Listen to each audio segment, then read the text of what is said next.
agora é Vené, o governador de Lula. Pra melhorar sua vida. Queijo com goiabada, leite com café, assim é Lula é Vené. E a pesquisa confirmou, com Lula presidente, Vené está na frente pra ser nosso governador. Nessa eleição, mais que o nome, você vai escolher um lado, dos dois que estão na disputa. Do lado de lá, você tem os dois candidatos de Bolsonaro e do sistema que trouxe de volta a fome, a carestia, o desemprego, o desrespeito às mulheres. Do lado de cá, estamos nós e Lula. O projeto deles, que nega a fome, que nunca se comoveu com os quase 700 mil mortos da Covid, não é o meu projeto. O meu projeto é o de Lula. Um lado é fome e carestia, pois é.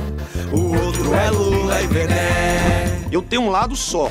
O lado do combate à fome, do combate ao desemprego, do combate à carestia. O lado das pessoas, o lado da esperança, do respeito à vida.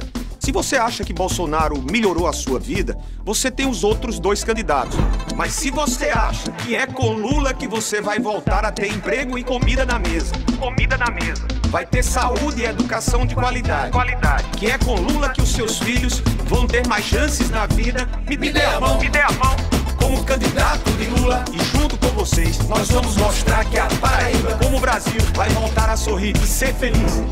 Em 2 de outubro, voto veneziano para o governador. Fale agora ou cale para sempre. Quem vota em Lula, vota em Vené. Fale com o motorista, somente o indispensável. Quem vota em Lula, vota em Vené. Jura falar a verdade, somente a verdade. Quem vota em Lula, vota em Vené. Crédito ou débito, Menino ou menina, açúcar ou adoçante, álcool, gasolina, foi falta ou não foi, diz aí qual é. Quem vota em Lula, vota em Vené.